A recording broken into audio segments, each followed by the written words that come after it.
السلام عليكم ورحمة الله وبركاته. بسم الله الرحمن الرحيم. الحمد لله رب العالمين. الصلاة والسلام على سيدنا محمد وعلى آله وصحبه أجمعين ما بعد. نبريتيا إبراهيم مدني ಉಸ್ತಾದರು, ಆಬಿಲ್ ಫಕಾಫಿ ಉಸ್ತಾದರು, ಅದೇ ರೀತಿ ಜಮಾತಿನ ಅಧ್ಯಕ್ಷರಾದಂತಹ ಹಸನಾಕ, ಕಾರ್ಯದರ್ಶಿಗಳಾದಂತಹ ಸಿರಾಜೆ, ಅದೇ ರೀತಿ ಖಜಾಂಜಿಗಳಾದಂತಹ, ಅದೇ ರೀತಿ ಭಾಷಿತ್ರವರು, ಅದೇ ರೀತಿ ಒಕ್ಕೂಟದ ಇಸ್ಮಾಯಿಲ್ ಅಕರ್ ಅವರು, ಪ್ರೀತಿಯ ಕೌನ್ಸಿಲರ್ ಆದಂತಹ ಬಶೀರ್ ಅಕರ್ ಅವರು, ಅದೇ ರೀತಿ ನಮ್ಮ ಪ್ರೀತಿಯವರಾದಂತಹ ಖಲೀಲ್ ಅಕರ್ ಅವರು, ಎಲ್ಲರಿಗೂ ಅಲ್ಲಾಹನು ಆಫಿಯತಿನೊಂದಿಗಿನ ದೀರ್ಘ ಆಯುಷ್ಯವನ್ನು ಕರುಣಿಸಲಿ. 1947 ಆಗಸ್ಟ್ 15ರಂದು ಭಾರತ ಬ್ರಿಟಿಷರ ಕಮ್ಯುನಿಸ್ಟ್ನಿಂದ ಸ್ವಾತಂತ್ರ್ಯ ಲಭಿಸಿತು. ಈ ಪರಿಶುದ್ಧವಾದಂತಹ ಭಾರತದ ಮಣ್ಣಿನಲ್ಲಿ ನೂರಾರು ಧರ್ಮಗಳು, ನೂರಾರು ಭಾಷೆಗಳು, ಹಲವಾರು ವೇಷಭೂಷಣಗಳು, ಹಲವಾರು ಜಾತಿಗಳು, ಹಲವಾರು ಪಂಗಡಗಳು ಈ ಪರಿಶುದ್ಧವಾದಂತಹ ಭಾರತದ ಮಣ್ಣಿನಲ್ಲಿದೆ.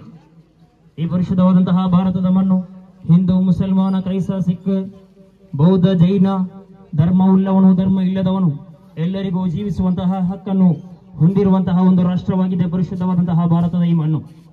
ಆದುದರಿಂದಲೇ ಈ ಭಾರತವನ್ನು ಅತಿ ದೊಡ್ಡ ಪ್ರಜಾಪ್ರಭುತ್ವ ರಾಷ್ಟ್ರ ಎಂದು ನಾವೆಲ್ಲರೂ ಬಿನ್ನಿಸುತ್ತಾ ಇರುವುದು ಮಾತ್ರವಲ್ಲ, ಪ್ರಜೆಗಳಿಂದ ಪ್ರಜೆಗಳಿಗಾಗಿ, ಪ್ರಜೆಗಳಿಗೋಸ್ಕರ ನಡೆಯುವ ಸರ್ಕಾರವಾಗಿದೆ ಪರಿಶುದ್ಧವಾದಂತಹ ಭಾರತದಲ್ಲಿರುವಂತಹ ಸರ್ಕಾರಗಳು.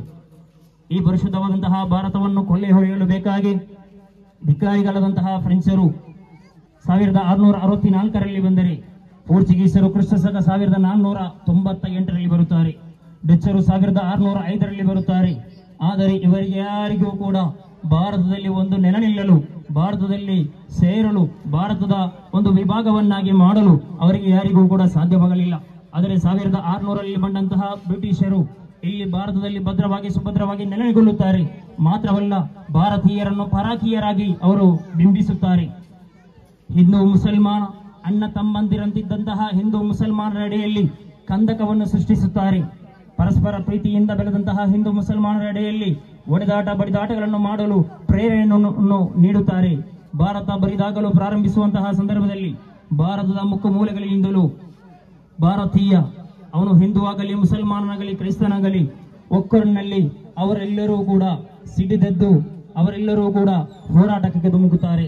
ನಿಮಗೆಲ್ಲರಿಗೂ ಪರಿಚಯ ಇರುವಂತಹ ಪೊನ್ನಾನಿ, ಆ ಪೊನ್ನಾನಿಯಲ್ಲಿರುವಂತಹ ಮಖ್ದೂಮ್ ಅವ್ವಲ್, ಮಖ್ದೂಮ್ ಅವ್ವಲ್ ಉಸ್ತಾದರೆಂದರೆ ಮೆಹರಾಬಿಗೂ ಮಿಂಬರಿಗೂ ಮಾತ್ರ ಸೀಮಿತ ಎಂದು ಭಾವಿಸುತ್ತಿದ್ದಂತಹ ಒಂದು ಕಾಲ.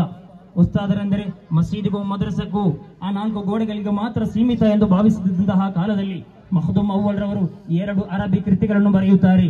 ತುಹ್ಫತುಲ್ ಮುಜಾಹಿದೀನ್ ಒಂದು, ಎರಡನೇ ಕೃತಿ ಕಸೀದತು ತಹ್ರೀಬ್ ಅಹ್ಲಿಲ್ ಈಮಾನ್ ಅಲಿಲ್ ಜಿಹಾದ್ ಎಂಬಂತಹ 2 ಅರಬಿ ಕೃತಿಗಳನ್ನು ಬರೆಯುತ್ತಾರೆ. ಮುಸಲ್ಮಾನರೆಲ್ಲರೂ ಕೂಡ ಹೋರಾಟಕ್ಕೆ ಧುಮುಕಬೇಕು, ಸ್ವಾತಂತ್ರ್ಯಕ್ಕೆ ಬೇಕಾಗಿ ಹೋರಾಡಬೇಕು ಎಂಬಂತಹ ಧ್ಯೇಯವನ್ನು ಹೊಂದಿರುವಂತಹ 2 ಪುಸ್ತಕಗಳನ್ನು, ಅರಬಿ ಗ್ರಂಥಗಳನ್ನು ಅವರು ಬರೆಯುತ್ತಾರೆ. ಮಾತ್ರವಲ್ಲ, ಅದರಲ್ಲಿರುವಂತಹ ಒಂದು ಲೈನ್ ಅನ್ನು ಹೀಗೆ ಕಾಣಬಹುದು: ವಲಾ ತಜ್ಅಲು ಇಫ್ರಿಂಜ ಯಾ ಕೌಮಿ ಔಲಿಯಾ ವ ಇನ್ ಖಿಫ್ತುಂ ಖಲ್ಕನ್ ವ ಫೌತ ತಿಜಾರತಿ. ವಲಾ ತಜ್ಅಲು ಇಫ್ರಿಂಜ, ಓ ಫ್ರೆಂಚ್ಗಾರರೇ, ಓ ಬ್ರಿಟಿಷಗಾರರೇ, ಓ ಪೋರ್ಚುಗೀಸರೇ, ಓ ಬ್ರಿಟಿಷರೇ, ನಿಮ್ಮಲ್ಲಿ ನಮ್ಮ ಊರಿನ ಹಿಂದೂಗಳು, ಮುಸಲ್ಮಾನರು, ಕ್ರೈಸ್ತರು ನಿಮ್ಮೊಂದಿಗೆ ಸಹಕರಿಸುವುದಿಲ್ಲ, ಸಹಕರಿಸಬಾರದು. ಅವರೊಂದಿಗೆ ಸಹಕರಿಸದಿದ್ದರೆ ನಿಮ್ಮ ವ್ಯಾಪಾರದಲ್ಲಿ ಲಾಸ್ ಬರಬಹುದು, ನಷ್ಟ ಬರಬಹುದು. ಎಂದಾದರೂ ಕೂಡ ನೀವು ಯಾರೂ ಕೂಡ ಆ ಬ್ರಿಟಿಷರೊಂದಿಗೆ, ಪೋರ್ಚುಗೀಸರೊಂದಿಗೆ, ಫ್ರೆಂಚರೊಂದಿಗೆ ಸಹಕಾರ ಮಾಡಬಾರದು ಎಂದು ಬಹುಮಾನದಂತಹ ಮಖ್ದೂಮ್ ಅವ್ವಲ್ ರವರು ತನ್ನ ಕಸೀದತು ತಹ್ರೀಬ್ ಅಲಿಲ್ ಈಮಾನ್ ಎಂಬ ಗ್ರಂಥದಲ್ಲಿ ಬರೆದಿರುವಾಗ, ಪ್ರೀತಿಯ ಸಹೋದರರೇ, ನಮಗೆಲ್ಲರೂ ನೆನಪಿಸುವಂತಹ ಒಂದು ವ್ಯಕ್ತಿ ಇದ್ದಾರೆ. ಅವರಾಗಿದ್ದಾರೆ ಟಿಪ್ಪು ಸುಲ್ತಾನ್ ರಹಮತುಲ್ಲಾಹಿ ಅಲೈಹಿ.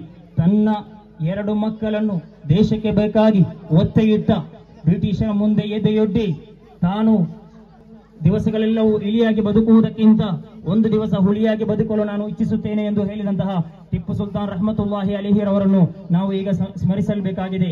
ಮಾತ್ರವಲ್ಲ, ಎಷ್ಟೆಷ್ಟೋ ಮುಸಲ್ಮಾನ, ಲಕ್ಷಗಟ್ಟಲೆ ಮುಸಲ್ಮಾನ ಯುವಕರು ಈ ಪರಿಶುದ್ಧವಾದಂತಹ ದೇಶಕ್ಕೆ ಬೇಕಾಗಿ, ಹೋರಾಟಕ್ಕೆ ಬೇಕಾಗಿ ಮಡಿದವರಿದ್ದಾರೆ.